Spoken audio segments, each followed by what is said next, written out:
สบายดีขณะนี้ข้าพเจ้าก็อยู่ในใจกลางเมืองของฮิวสตันหรือว่าดาวเทาฮิวสตันเนาะ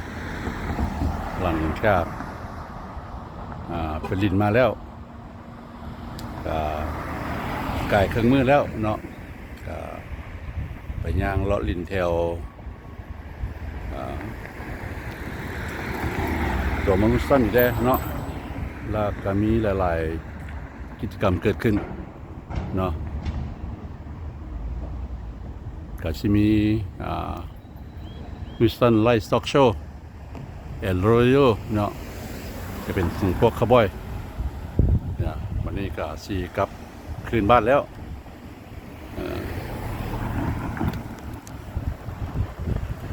ก็อีกอันนึงก็แม่นข้าพเจ้าก็ลืมบอกเนาะก็มีเกมของเบสบอลของAstro เนาะ Houston Astro แล้วก็มีHydro Houston พระเจ้าชื่อว่าเป็น Work Series ของพวกกัน Fitness เนาะRacing การแข่งขันของพวก Fitness เนาะพวกที่ว่าออกกำลังกายก็สิมาแข่งขันกันเนาะก็ประมาณนี้ก็กำลังกลับเงิน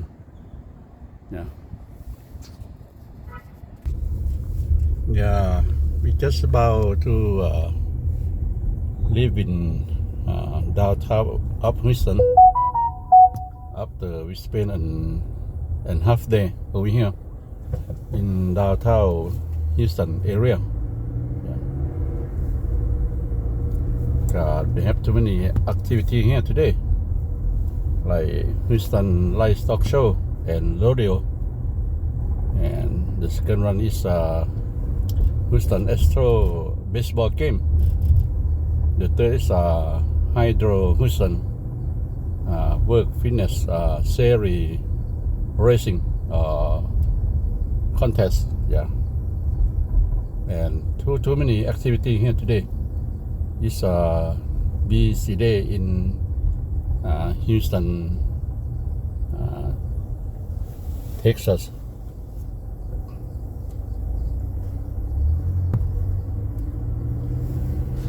They got too many tourists come here, not even Houstonian. That's why all the parking lot. At the light, turn right onto San Jacinto Street. On the parking lot is full. The most people they have to parking beside the street. Actually, you have Continue to pay on for San Jacinto Street for 3/4 of a mile. Like Monday to Saturday.You have to pay for that. But Sunday thing is free for everybody. There's a 5-minute slowdown on I-69 in 3/4 of a mile. You're still on the fastest route. ก็ประมาณนี้นะพี่น้องเนาะก็คือว่าละกำลังสิเดินทางกลับบ้านขนาดย่างได้ประมาณ4 ชั่วโมงกว่าๆเนาะสรุปแล้วก็ส่วนหลายก็ย่างเอาล่ะก็ขี่รถไฟก็เพียงแต่5 นาทีหรือ10 นาทีเนาะไปมาก็คือว่าล่ะขี่รถไฟนี่ก็มีแต่ดอนนึงถ้าว่าเงินลาวก็20,000 กีบเนาะขี่ได้3 ชั่วโมงทานจะลงแถวใดเนาะเพราะว่าเขาเจ้ามีทั้งหมดตั้ง30 station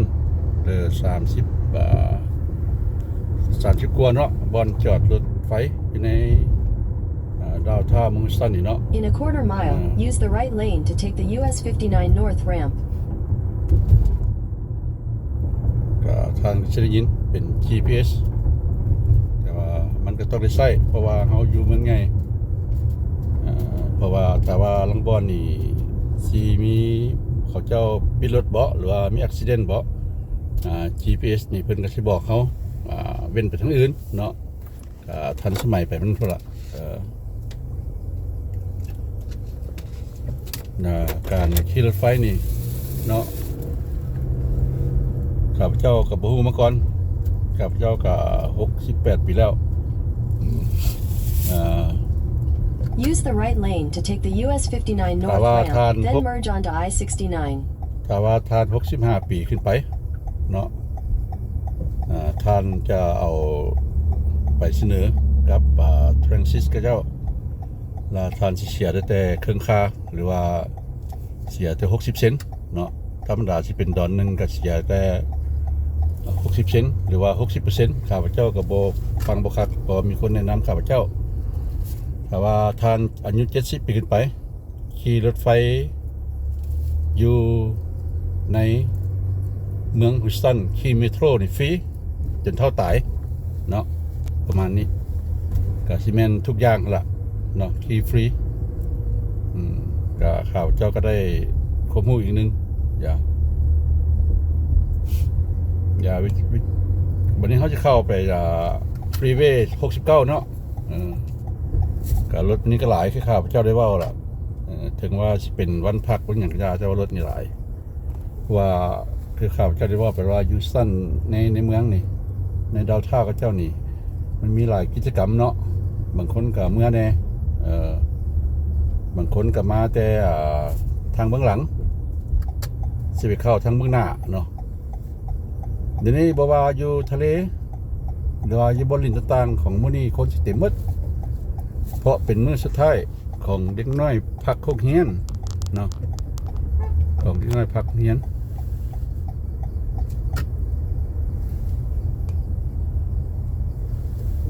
เขาเอิ้นspring break ก็หมดแล้วเนาะหมดแล้วin Houston, Texas, spring break is over today. Tomorrow the kids have to go back to school. That's why the parents they bring on the kids here to play around, to make them happy before go back to school. Like yesterday, I take all my 3 grandkids of my first daughter go to play around.Half of the day. So it seems like happy. Another thing, I just know when you ride the metro in the downtown Houston, actually I have to pay for $1 for 3 hours ride the metro train. Now just if you are 65 years old up, you can have the discount. I think it's a half price, like or maybe 40% off. You have to pay only $60, 60 cents. And if you are over 70, you ride the metro, Houston Metro for free.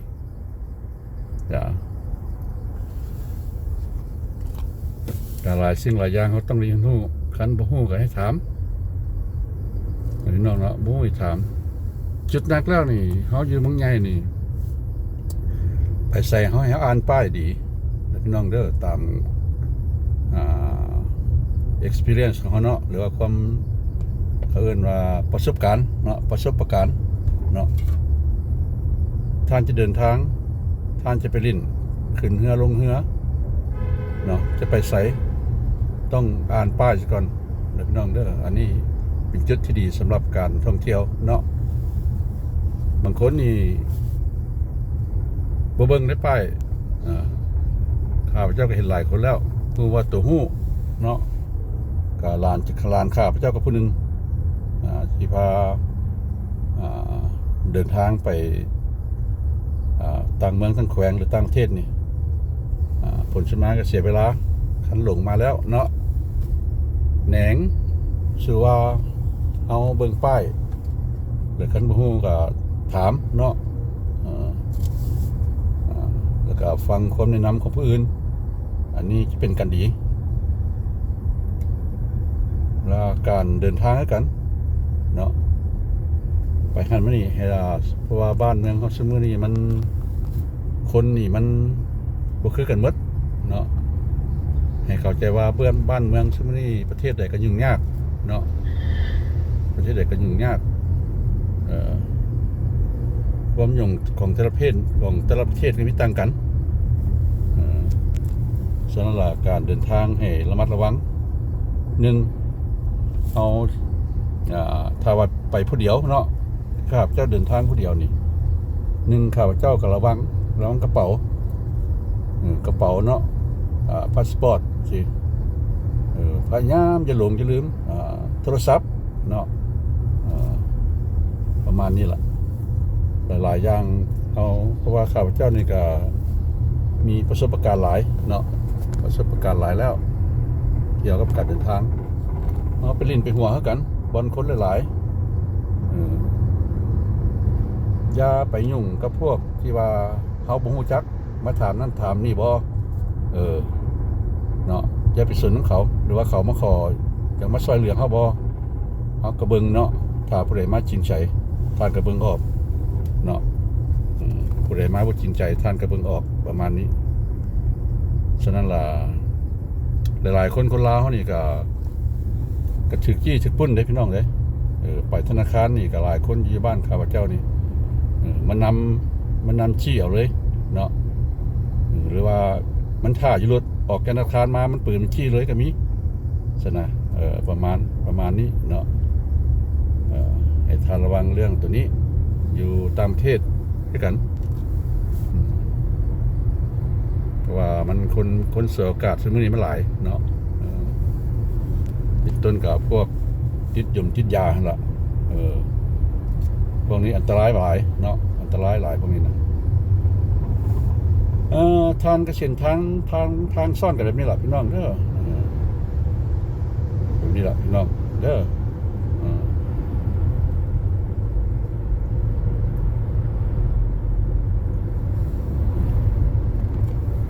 หลายๆม่องก็สิเป็นที่ทางอยู่เมืองฮิสตันนี่เนาะทานสามารถเบิ่งอยู่ Google ได้เนาะเบิ่งว่า Houston Map ทางเกษตรนี่ก็ George R. Brown Convention Center อยู่ทางมุมซ้ายเนาะพวกเขาก็ไปลินมาแล้วจะเป็นคลิปที่2เนาะของมื้อนี้เขาเจ้าก็สิมีHydro Houston Hydro World Series Fitness Racing หมายเขาว่าเป็นของพวกที่ว่าออกกำลังกายประกวดการแข่งขันกันเนาะเขาจะแล้วก็สิมีไม้นัดเมตรนี่ก็สิมีตัวนี้ตัวมานี้ก็สิมีเกมของเบสบอลของเอสโตรฮุสตันเนี่ยขอโทษพี่น้องมีแค่ปอดเป็นแค่ก็นี่ก็คือเล็กน้อยนี่บ่อยากคลอดคือเนาะ I'm saying I'm sorry I have the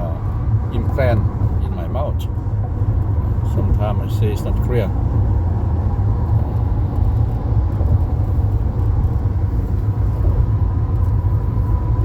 แล้วก็มีหลายๆสิ่งหลายอย่าง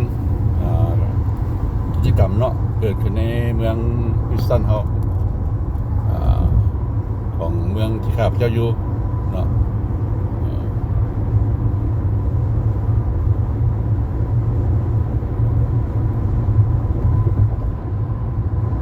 ข้าพเจ้าก็ได้ว่าไปแล้วคลิปเมื่อวานก่อนเนาะที่ว่าข้าพเจ้าก็มาฮอดมื้อนี้แล้วข้าพเจ้าก็อยู่กลับมาบ้านแต่หลังจากกลับมาจากลาวเนาะก็ได้19 มื้อแล้วมื้อนี้19บ่หรือ20เนาะประมาณนี้ก็ใกล้ๆกันเนาะ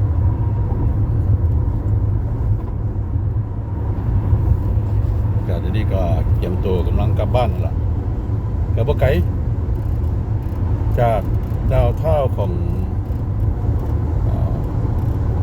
เมืองฮิวสตันรัฐเท็กซัสเนาะก็บ่ไกลก็เพียงแต่10-15 นาทีเนาะประมาณนี้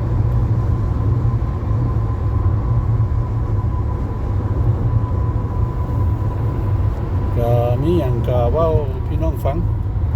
ตามที่ได้เห็นเนาะก็ทำคลิปนี่ก็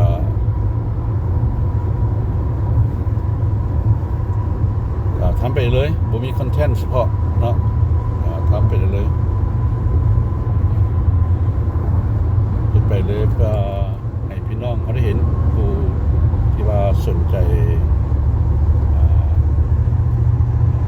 เกี่ยวกับสิ่งต่างๆเนาะเพราะว่าครับเจ้าบ่มีคอนเทนต์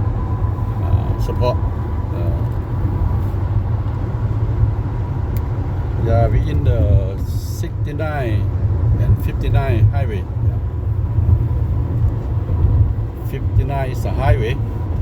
and 69 is a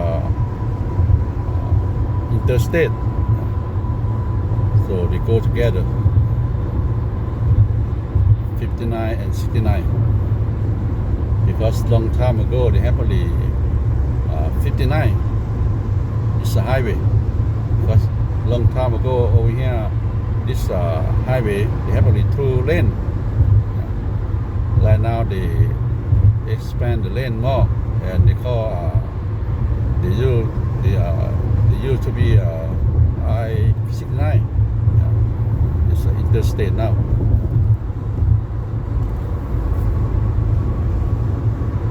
After 59 and 69 we got 610. 610 say interstate too. And then after 610 we have the Beltway 8. They call Beltway 8. After Beltway 8 now they build the I-99 around Houston, Texas,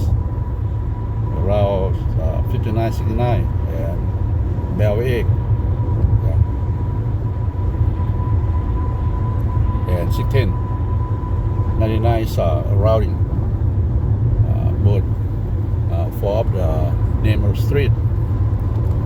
59, 69, 610, Beltway 8. So now 99 is the new street in the Houston, Texas.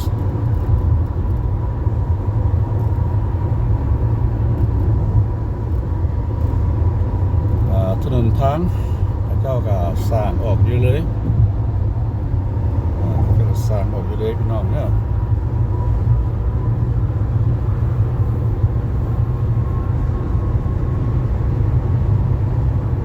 สลายก็แม่นถนนทางล่ะตามข่าวว่าเจ้าอยู่นี่40กว่าปีแล้วเนาะนี่ล่ะตัวเบื้องซ้ายข้าพเจ้าสิเป็นหน้านี้ได้เนาะตึงๆนี่เนาะหน้านี่หาก็สร้างไม่ลองบอลเขาเจ้าก็ยังไม่ได้เปิดเทื่อยังบ่เปิดให้ใช้เทื่อเด้อ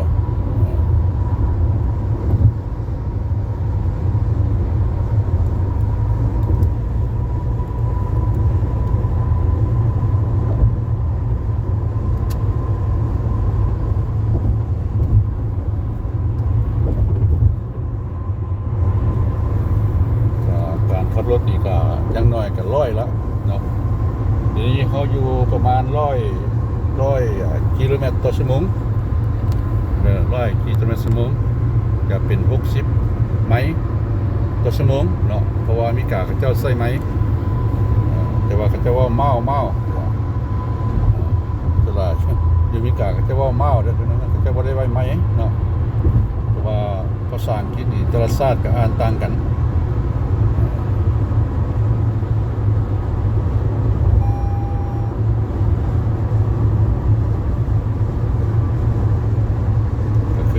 Pro นี่แล้วเนาะคือ Pro นี่แล้วทั้งภาษาอังกฤษเขาเจ้ากับอเมริกาก็เอิ้น Pro อยู่ประเทศอังกฤษก็เอิ้น Pro วันนี้ไปทั้งSouth Asia นี่แบบ Apple นะก็แบบนี้แหละ Apple นะว่าแต่ละประเทศก็จะสำเนียงสิต่างกันเนาะเกี่ยวกับภาษาอังกฤษเราก็บ่ต้องถือกันหรอกเนาะ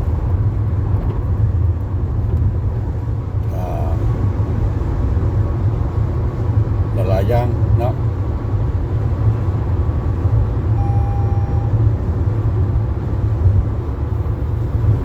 าเซนายละตัวอย่างเนาะอเมริกาทางใต้เอิ้นเท่านะเขาเอิ้นเท่าฟังนี่มันคืออันเท่าเป็นบิลดิ้งแดเนาะบัดพวกอังกฤษกว่า12มันต่างกันแบบนี้ล่ะเนาะขนาดภาษาอังกฤษนี่กำเนิดมาจากประเทศอังกฤษแล้วก็มาเว้าอยู่แถวรัฐเท็กซัสนี่ก็ไปเสียงต่างเนาะเพราะว่าเป็นทางใต้ถ้าไปทางเหนือของอเมริกาก็เป็นเสียงนึงอีกก็ลงไปเบิ่งกันไปพี่น้องบ่จักแนวสิแนวสิลงแนวสิเว้าเนาะเดี๋ยวเว้าสู่กันฟังแล้วครับเจ้าก็ฮู้ดีว่าคลิปของข้าพเจ้าอยู่อเมริกาเนาะถึงเฮ็ดแบบใดก็อย่าเนาะคนก็สิบ่เบิ่งหลายครับเจ้าก็บ่ฮู้แต่ว่าเบิ่งคลิปบางคนนี่ของคนเอเชียเฮาที่อยู่ประเทศนอกเนาะคือมีคลิปหนึงก็ดังหลายอยู่แคลิฟอร์เนียเป็นคลิปของผู้หญิงของคนไทยบ้านๆเฮาเนาะเป็นคนไทยเนาะเราก็โด่งดังแล้วสมือนี้เนาะก็เริ่มจากหน่วยมหาลัยยูทูบเบอร์เอเชียนคนเอเชียเขาหรือว่าเป็นคนลาวคนจีนคนเวียดก็มีคนไทยก็มีหลายแต่ว่าก็ดังๆหลายคนเนาะแต่ว่าส่วนหลายแล้วข้าพเจ้านี่เฮ็ด YouTube มานี่ถ้ามาเปรียบเทียบเฮ็ด YouTube เฮ็ดคลิปเนาะอยู่ประเทศลาวกับประเทศสหรัฐอเมริกานี่แม่นว่าคนติดตามข้าพเจ้าหลายก็สิแม่นตอนข้าพเจ้าเฮ็ดอยู่ลาวเพราะว่าข้าพเจ้ามักติดตามมักเฮ็ดคอนเทนต์แปลกๆหมู่ก่อนสิมานี่ก็เฮ็ดเกี่ยวกับการก่อสร้างเนาะการก่อสร้างกับการสัญจรคนสิเข้ามาเบิ่งทีนี้หลายๆยูทูบเบอร์ก็เฮียนจากข้าพเจ้าเนาะอันนี้เพิ่นว่าข้าพเจ้าแสดงเพราะว่าข้าพเจ้าก็ติดตาม YouTube นี่เดลาชาแนลนี่มาหลายอยู่เนาะก็บ่เห็นเขาเจ้าเฮ็ดคอนเทนต์เกี่ยวกับการก่อสร้างเนาะเห็นแต่การท่องเที่ยวและบนใดงามๆเนาะแต่ข้าพเจ้าเฮ็ดอยู่ลาวนี่ได้หลายที่สุดแม่นการไปเบิ่งการก่อสร้างอยู่ในประเทศลาวติดตามการก่อสร้างเนาะก็ไปซึ่งกี้นี่ก็ปี2024-2025ระยะ6เดือนนี่ก็มีผู้ติดตามประมาณ1,000 กว่าคน1,000 กว่าคนนี่ก็ผู้ติดตามได้ประมาณ3,280 ปลายแล้วเนาะก็ประสบแล้วบางกี้นี่ไปได้อยู่ประเทศลาวนี่1,000 กว่าคนหน่อยนึง1,000 กับ100นี่ล่ะ 1,100 คนเนาะประมาณนี้แล้วปี2022 2024ข้าพเจ้าก็2022 2023เนาะอยู่กัน9 เดือนไปสำเร็จ YouTube อยู่ประเทศลาวล่ะคือ eligible จากบริษัท YouTube เนาะประมาณนี้ปีนั้นก็พอดีไปพบ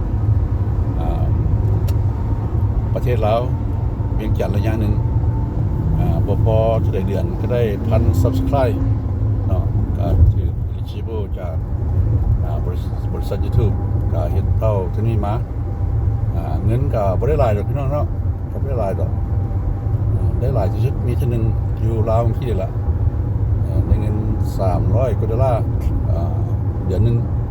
แล้วอีกเดือนนึงได้$200 กว่าเนาะคันสิไลเฉลี่ยแล้วก็บ่เพียงพอดอกเพราะว่าการใช้จ่ายเฮ็ด YouTube นี่เนาะคันอยู่ประเทศลาวใครแด้เนาะเพราะว่าเฮาขี่รถเมล์ก็ได้ขี่รถจักรก็ได้เนาะย่างก็ได้เนาะแต่เขาจะไปเสียนั้นประเภทที่ว่าแก๊สเฮาหรือว่าโรงแรมเนาะอันนั้นสินักเดี๋ยวนี้แก๊สเฮานี่อยู่แต่ละแขวงนี่ก็นักเด้คือหลวงพระบางนี่ก็600,000แล้ว600,000เดี๋ยวนี้$630นะพี่น้องเด้10 มื้อก็300แล้วเนาะแต่ว่า10 มื้อนี่คือคลิปข่าวว่าเจ้าบ่ได้ฮอด300ซ้ำอันนี้เว้าตัวอย่างแล้วก็มันจมเว้าความจริงให้ฟังเนาะ ว่าความจริงให้ฟัง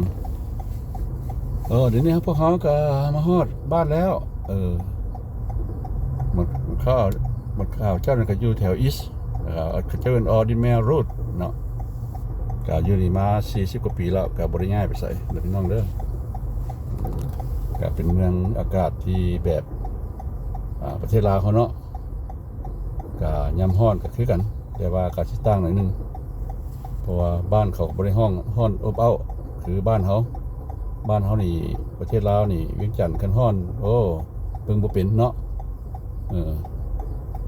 ข้าพเจ้าไปอยู่ที่นี่ล่ะ5 เดือนเนาะกลับไปเดือน9ก็เดือนนี้กลับมาเดือนก่อนกลับมาเนาะเดือน2ก็เกือบฮอด6 เดือนก็สิแม่น5 เดือนปลายนั่นนึงนี่ล่ะก็พอดีกลับมานี่ก็เป็นอีกจากฮ้อนประเทศลาวหั่นล่ะแต่ว่าก็ยังคิดฮอดอยู่เนาะหาก็มาได้19 มื้อก็ยังคิดฮอดประเทศลาวเฮาอยู่ประมาณนี้Yeah, we're just here in on the main road. This my territory. My neighborhood. I live here for over 40 years. Okay. So, thanks for watching. Don't forget to like, comment, and subscribe with bell, please.I see you next clip ครับขอบใจนะพี่น้องเนาะที่เข้ามาเบิ่งก็ฮอดบ้านแล้วอย่าลืมกดไลค์ให้กับเห็นกดติดตามและกดกระดิ่งพี่น้องเด้อพบกันคลิปหน้าบ๊ายบาย